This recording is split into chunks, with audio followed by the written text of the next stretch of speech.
Hey everyone, Tyler Suiters with the Consumer Technology Association. We are the owners and producers of CES. It is the biggest, it is the most influential tech event on the planet. Today we are talking about resilience. Now, this is a term you hear in the news with some frequency, often about the people who survive and recover from natural disasters, right?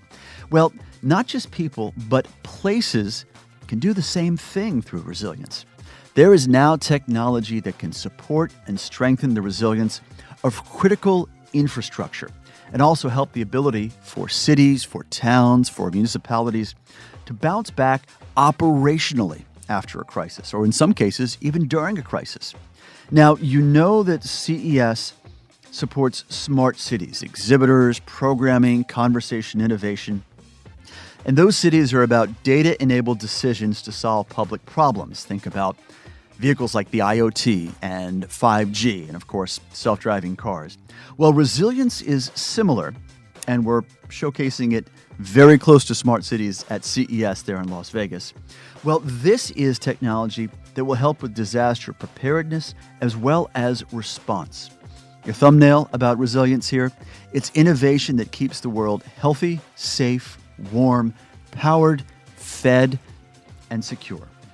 So today we're talking to one of the world's leading organizations of independent audit, tax, and advisory firms. So that's a pretty good indication of just how important resilience is to corporate America. But first, a conversation with a successful entrepreneur and VC investor who also happens to have a Doctor of Science. And he is well-versed in working with tech projects with Fortune 500 companies. And resilience, he says, very much has their attention right now as well. And Carmichael Roberts is joining us from Boston right now amid his busy schedule. Carmichael, good to talk to you again. Great to talk to you as well, Tyler. Yeah, it's been a while. It was at CES, I believe, while watching an NFL playoff game after the show floor closed down. Exactly. The Seahawks. A bunch of our friends. And if you can remember if they won or lost, you're better than I am. So resilience. Hard to define in some senses, a bit of you know it when you see it. What's your definition? Because I know it's been used as something of a guide for many who are associated with the resilient sector in technology. Yeah, I love how you said that. You know when you see it, but it's literally the ability to withstand any kind of natural or man-made circumstance without having your world turned upside down. I mean, it would be the more common sort of a common term definition that I would give to it.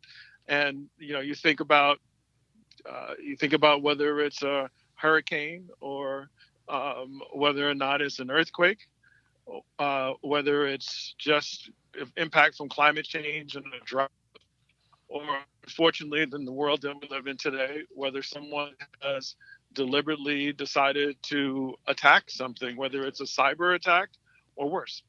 In that case, what happens to your everyday life based on your needs? Do they get significantly disrupted, or and if so, how long? Or did they get moderately disrupted, and how quickly do you bounce back? Mm-hmm. And these, the ability to bounce back and the ability to have it be de minimis is in practice resilience. So we're seeing this conversation unfold in three parts generally. And the common labels seem to be preparedness, responsiveness, and recovery. You cited those. I almost think of them, Carmichael, as past, present, and future when you're dealing with a disaster of some sort. Can you walk us through each of those three stages? Oh yeah, sure. I like how you shaped that past, present, and future. So if we take a look at let's take a look at the present for a second, because it kind of informs the past. What you want to do is think about what you've learned in history that's happened that is going to repeat itself. You don't know whether it's going to happen to you, but it could.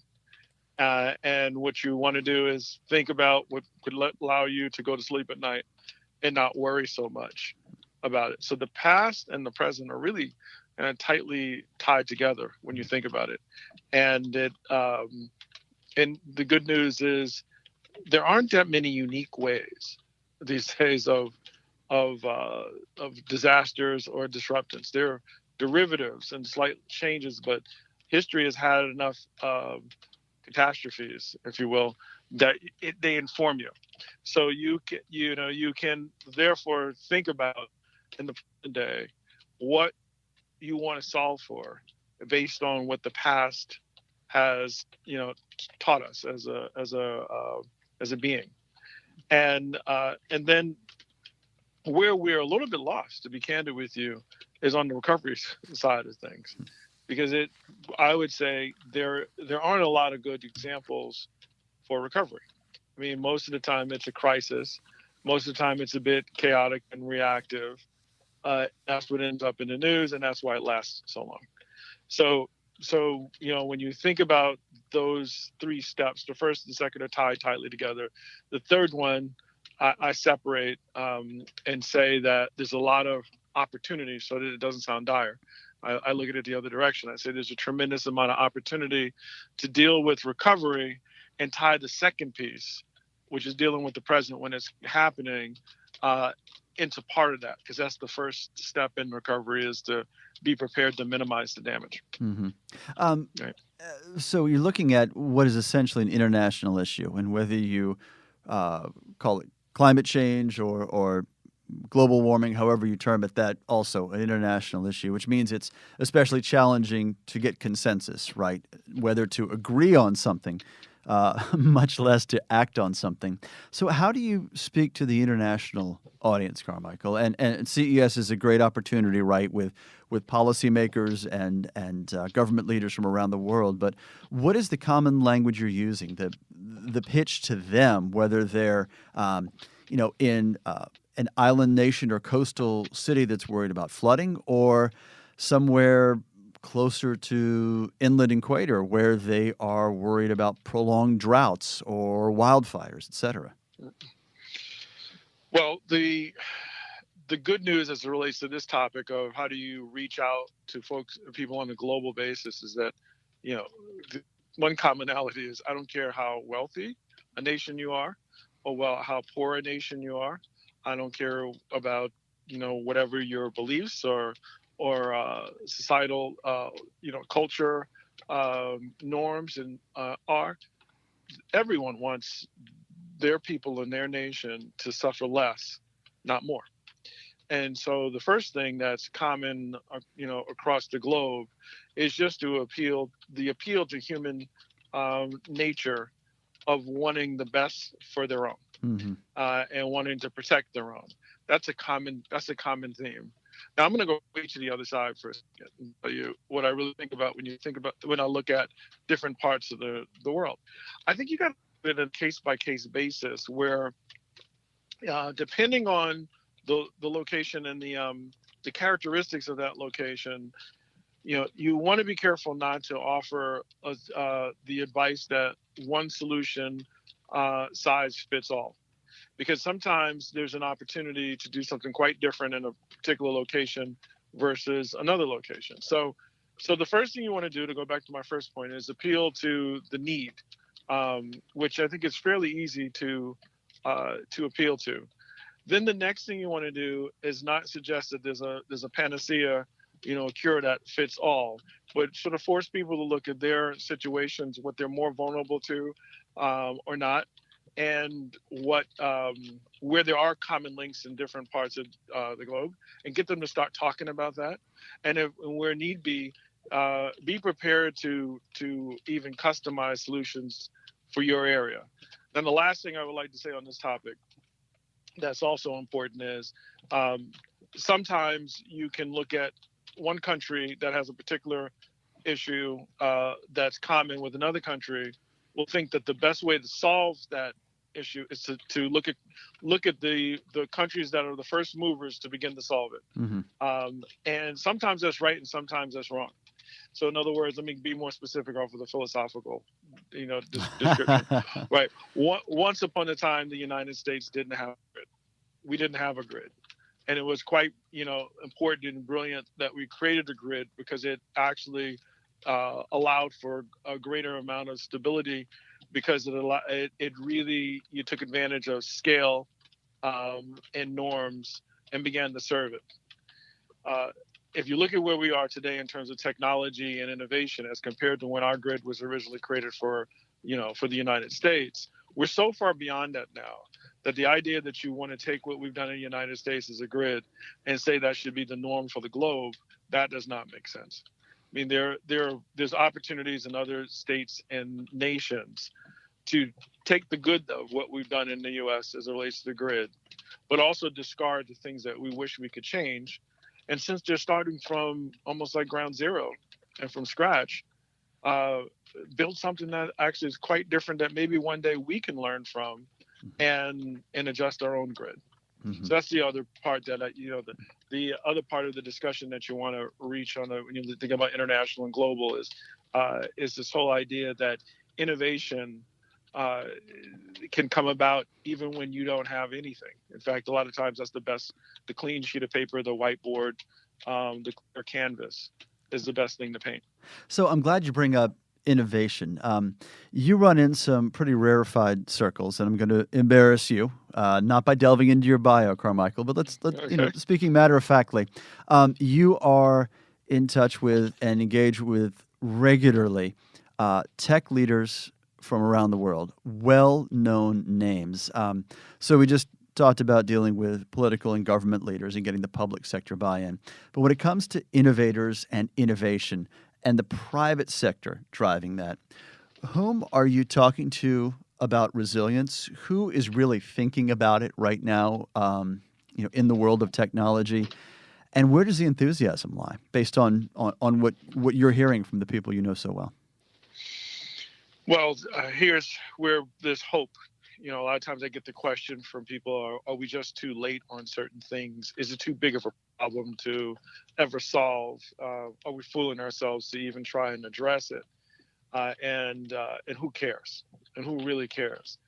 The amazing thing is, there are the as you mentioned, there are some of the most well-known names in business in the world who care a tremendous amount about it. An example would be I've have the pleasure now of being a member of an organization called Breakthrough Energy, where this is all public information. You can look and see that this organization was originally started by a vision from Bill Gates and his organization, and where he's spearheaded and assembled people like Mr. Gates all around the world who are known for being business leaders.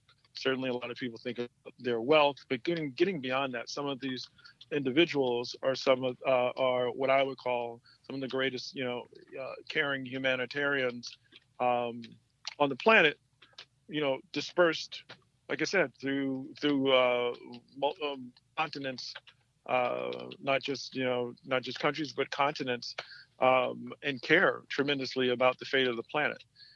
And so when you're looking at that list of people and the governments that are represented, there's a lot of hope and a lot of goodwill and effort that's going on, that from very well known people all around the world. Mm-hmm. Diving a little bit more specifically into the implications and maybe the better word is applications, Carmichael. We've talked about smart cities for some time now at CES, and that includes ingredient technologies like the IoT, like self-driving vehicles, things that drive greater energy efficiency, like smart lighting and what have you.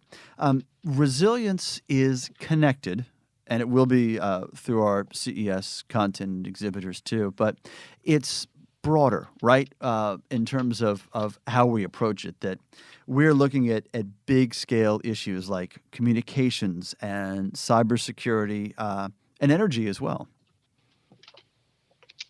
Right. And I'm sitting here as you were talking. I was also thinking about the previous question that you asked me.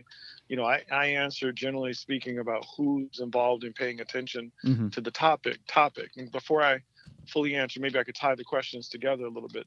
Um, you know, when we talk about resilience, I should, you mentioned these topics now that are really important: cybersecurity, energy, infrastructure, and so Hmm. forth. The key thing there is you you first and foremost want to try and solve, if you can, for the things in nature that have changed significantly, that create the threat that sits in front of us. So is So that the more extreme weather events, for example? exactly, Hmm. more extreme weather events. And to the extent that you can prepare yourself, and prepare the planet to have less of that, the better off you are. But in doing so, you also want to create those systems and those products, if you will, that are less likely to get disrupted if an event occurs. So let me be very specific. I talked about the grid. Hmm. If you look and think about how could you provide cleaner energy, power, electricity, in ways that uh, decrease the impacts on climate change as compared to contribute to them. That's a goal that that the people that I work with, the things that I do, we absolutely have. But if you do that and offer a solution that's fragile and vulnerable, then what is the point? It, Because you end up putting something in place that, for the moment, when all circumstances are smooth, and the threat to those systems are really low, and everything is fairly, say, benign in terms of the circumstance. What happens when that changes? right. If that changes, You're not fixing anything. It's a mitigation, right? A temporary mitigation. exactly, Hmm. exactly. That's exactly right. So you really want to put something down that's rugged, robust, and AKA resilient.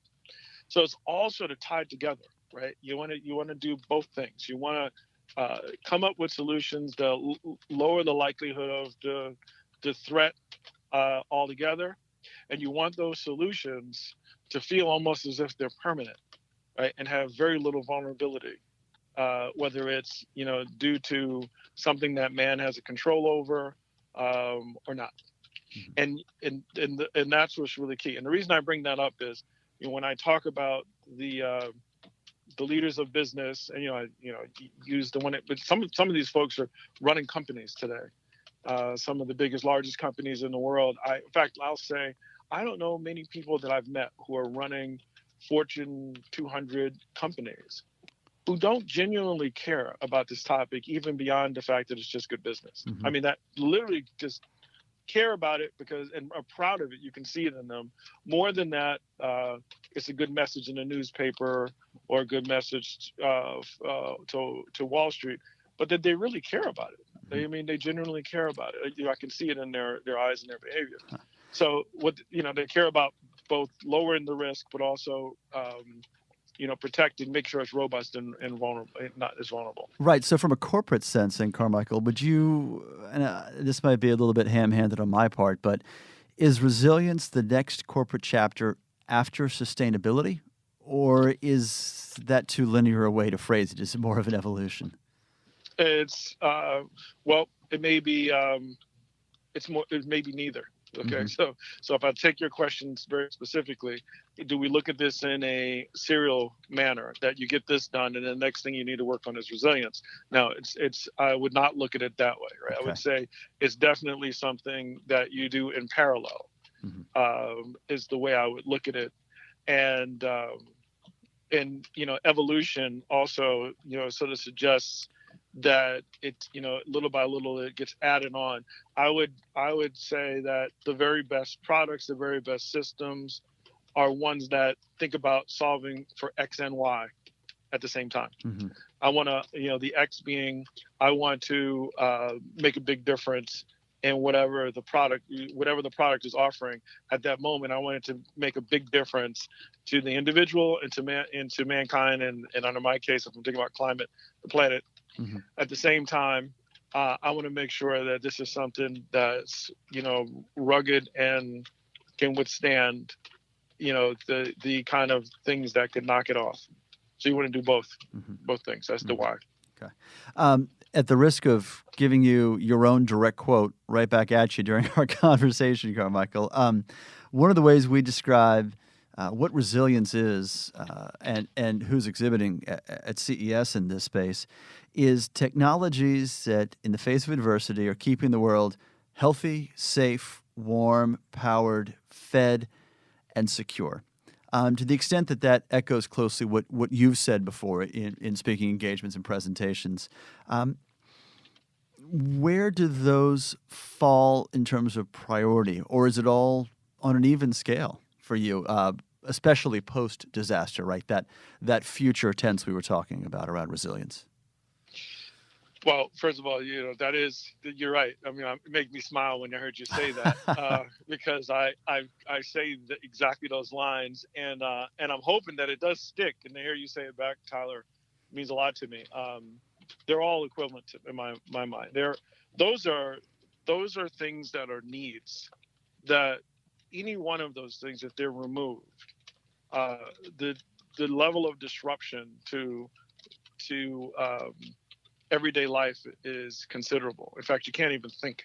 If you're hungry, you can't think. If if you're unhealthy, say figuratively, you can't think. If you're cold and you don't have shelter and your family's at risk, you can't really think. So these sorts of like you said, healthy, fed, safe, warm, secure, powered type stuff. I sort of lump into they're all important because they're required to live. Mm-hmm. Yep. Oh, I wanted to say, to be a bit more specific about that list, Carmichael, and I think this falls under healthy, although secure and safe may apply as well. But you have a specific interest in a company called Zero Mass Water. And I don't know if you thought about this as a resilient technology when you first became involved in it, but where does that fit on the scale? Because water is something that is critical to several of those elements, if not all of them. Right. Now that's a great example. Sometimes a product can cut across several needs, and that's when you have a really special opportunity, right? Because you can, and water is just one of those topics that, if clean drinking water is just a topic that is critical for almost all the above, all the topics that we talk about. If you look at, safety and security in the world, is one of the major topics that these days, even most people would say above what used to be oil and gas having the number one, number one slot. We know clean drinking water is critical for health. We know it's critical for nourishment and in eating and so forth, and including growing the right sorts of things that we can eat. So you think about that topic, and it ranks really high. And I did think about it early on when Zero Mass was in its infancy stage. That what Cody Friesen at Zero Mass, the founder and CEO, was doing was touching significantly on all of those topics. Well, what a great example of the white space innovation that's possible in the resilience sector, right? Because we're talking about an entire suite of technologies but they will, to some extent, ride on backbone innovations that are still to come. So I'm curious if you would, share your perspective, Carmichael, on what the innovations that you see driving the resilience sector are. Is it 5G? Is it blockchain? Digital health may be in there somewhere. And in the case of Zero Mass, it's solar energy, right? Well, here's the thing that's really amazing. It's typically a confluence of things that already exist. So what do I mean by that? I think about let's just stick with Zero Mass since we've been talking about that. Yeah, please. solar, uh, solar power, solar energy in terms of as a heat source. That's all well known. That's been known for a very, very long time. Uh, Things like understanding that there's moisture in the air that can be condensed.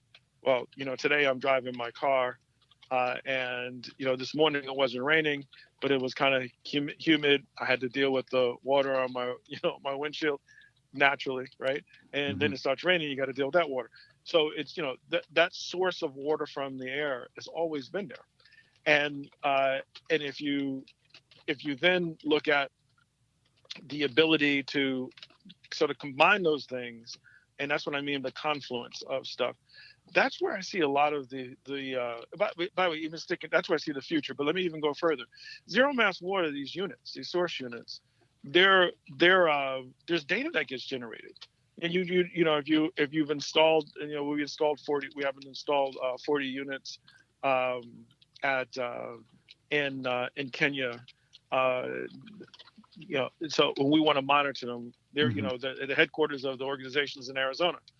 So we want to make sure that on a cloudy day or a day that the temperature is 10 degrees lower than average, that we can look at the water output for every last one of those units. So then you go back to data and how through the cloud you can monitor things, but not only that, you can also adjust the settings on those units. So then you start thinking about, well, even though it's a hardware that people kind of see, touch, and feel, that ability to control the data, to even understand if to guarantee that the purity of the water is consistent in a unit that's sitting in Mexico or in Ecuador or or in Flint, Michigan. Hmm. And so that confluence of that's what's needed, right? When you really think about where the solution sits, sometimes it's not a new invention in the laboratory that has never been done before. Sometimes it's creative engineering around a problem, using things that exist, and that's the innovation. And I see a lot of I see that as being when I look at a lot of the small companies and large company work that's being done today. I see a lot of the applications being more like that. And Tyler, this is really important for me to say, because what I would not want the world to think is the only solutions come from brand new inventions that never existed before, because then you sort of sit there and say, I'm waiting for that to happen. Hmm. Whereas sometimes maybe 75% of what you see are just really brilliant combinations of things that already existed, except in combination they never existed. Hmm. And that's where the solutions sit. So we have more control over our destiny to solve some of these difficult problems than we would ever realize. Yeah, what a Right. great emphasis on synergy, Carmichael. Final question, and I want to pull back a little bit to that other roughly 25% of things that are new in the resilience sector. So, in the short term, if you would prognosticate a bit, you are at CES 2019 and you're at the nexus of smart cities and resilience. What's the one thing you're looking for, or expect to see, or hope to see in that innovation space around technologies for resilience? Wow, that's a great question. You know, what is the one thing that I hope to see? And you're right. Just to digress a little bit, I also don't want to suggest that there's not room for amazing inventions that come about that are just game changing. That Hmm. that's another part of the exciting work that I do, is that finding those things. In many cases, those things finding me. So to your point about what do what would I look for? Uh, I'm more of a go and look at where the unsolved problems or the poorly addressed needs are, where it almost feels that they're not solved, where you just don't seem to have have solutions.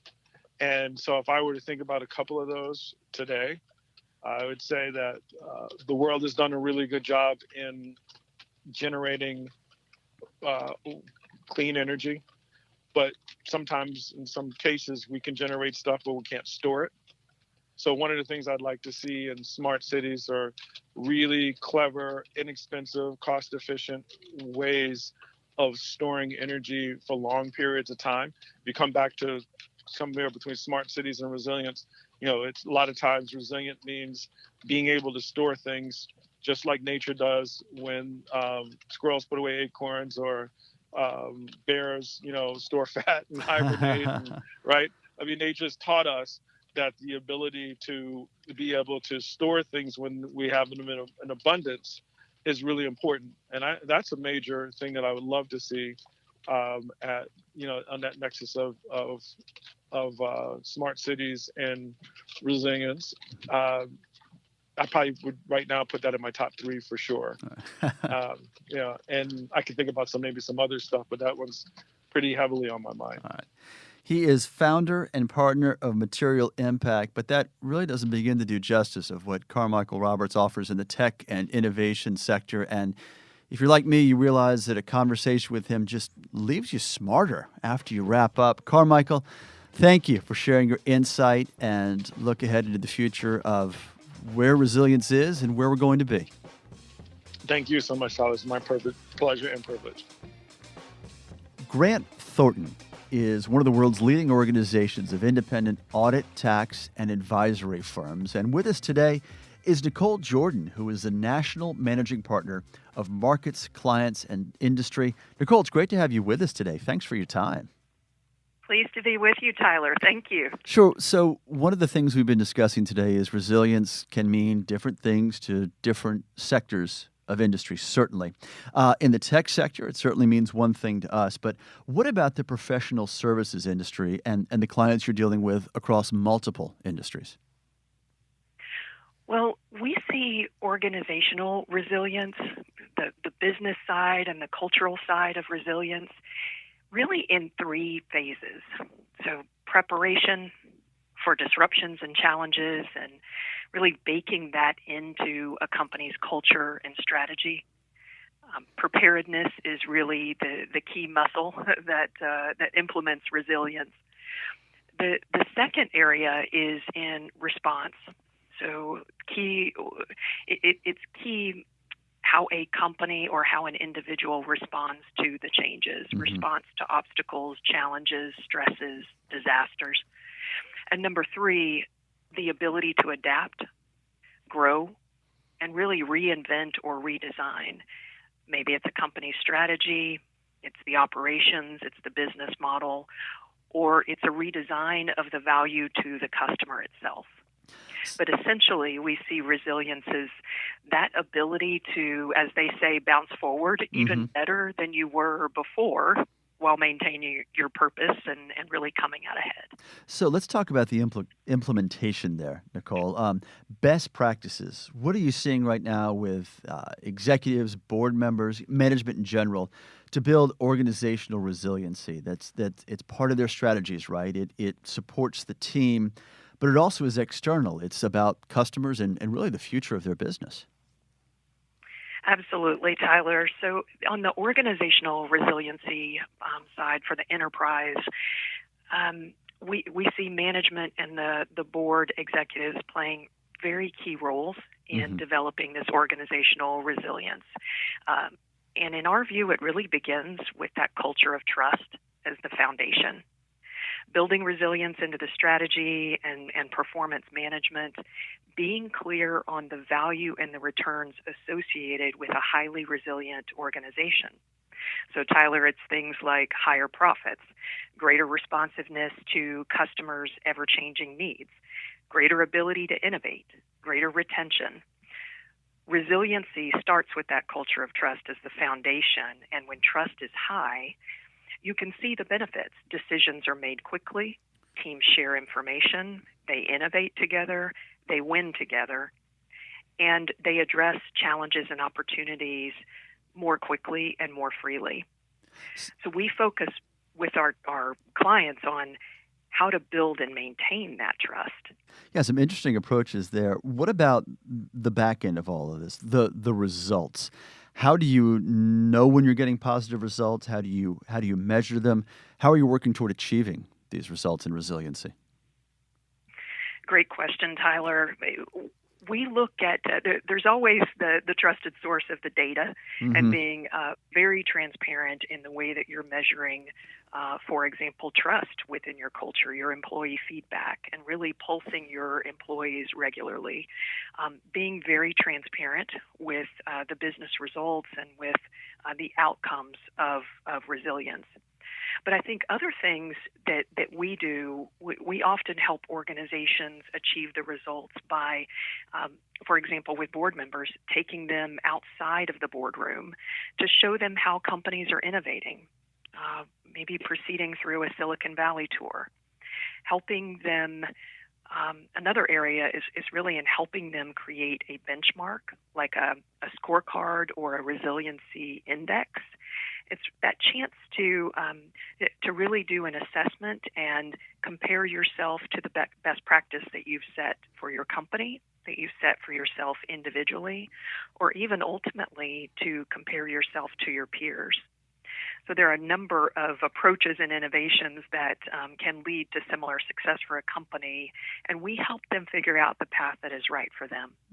So let's address the intersection at CES where best practice and innovation and ideation come together with these practical technology-driven applications, right?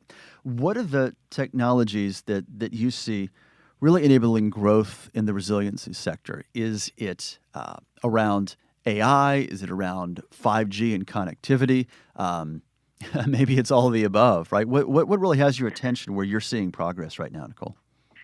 Absolutely. So one of the exciting areas that we're seeing is the ability to leverage AI and machine learning to drive growth. And Tyler, we couldn't be more excited to join CES this year and see all of the great new innovations out there.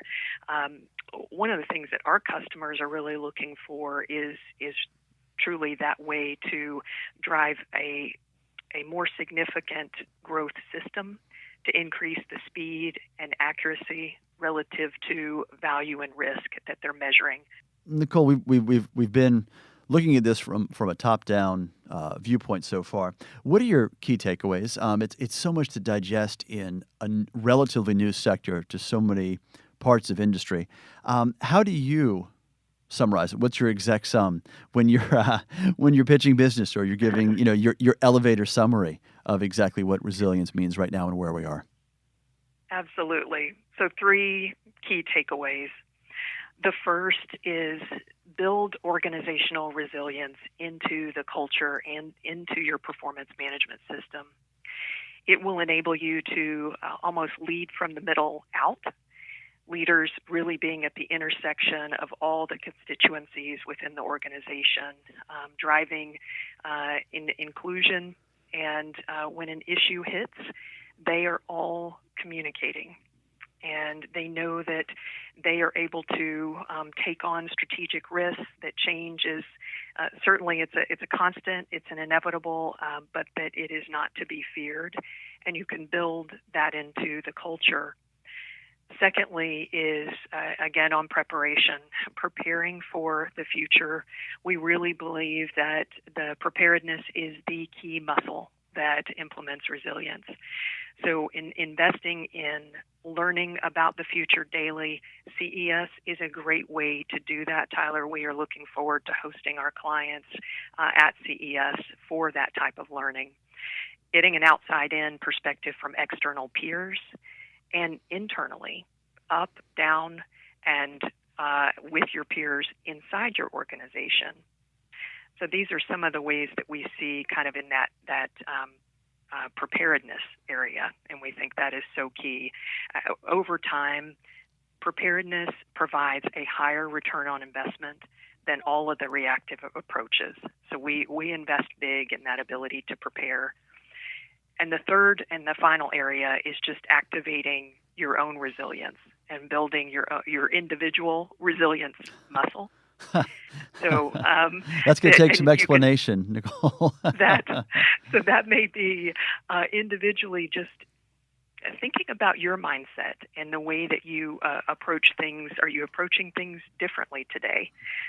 Managing your energy and your stress, mindfulness, self-awareness, so that you can be a better influence, let's say, within your organization, and then of course continuous learning yourself individually as well as for your teams. So those are a couple of the areas that just as you build that muscle individually for resilience, or for your company as a leader, build resilience into the strategy and into the system and the way that you run the organization, you will drive greater return, greater performance, and a culture that really has a highly engaged employee base. And Tyler, we know that there is no end to the opportunities when you've got a highly engaged workforce. Nichole Jordan is with Grant Thornton, and this is clearly evidence, since this is very much on your radar, that corporate America and industries across the spectrum are very much paying attention to conversations around technology and resilience right now. Nichole, thanks for the time, and looking forward to catching up with you at CES 2019 in Las Vegas. Thank you, Tyler. Looking forward to it. All right, we really want you to join us for our next episode. We're talking about self-driving vehicles. Of course, this will make your drive to work much more efficient, your time in the car much more productive, but this is also getting seniors to and from doctor's appointments and helping people with disabilities get back into the workforce. All kinds of transformative, life-improving applications for SDVs, as we call them. And among our conversations coming up, a journalist who covers the self-driving vehicle sector, and she has talked to folks in Silicon Valley, here in Washington, D.C., about policy, at those technology hubs around the U.S., but also one or two cities you may not think of as a place where self-driving vehicles are very much changing opinions. I have family in Tampa, and Tampa, Florida is one of the testing grounds for building out kind of smart roads and smart highways to test some of these cars. And they're very excited about it. They think, wow, this is cool. Okay, so a reminder for you, subscribe to this podcast. It is the best way to make sure you don't miss any of our episodes as we're getting you geared up for CES 2019. Speaking of, all the information you need on CES 2019, that's this coming January 8th through the 11th in Las Vegas. All the info is at ces.tech, that's ces.tech.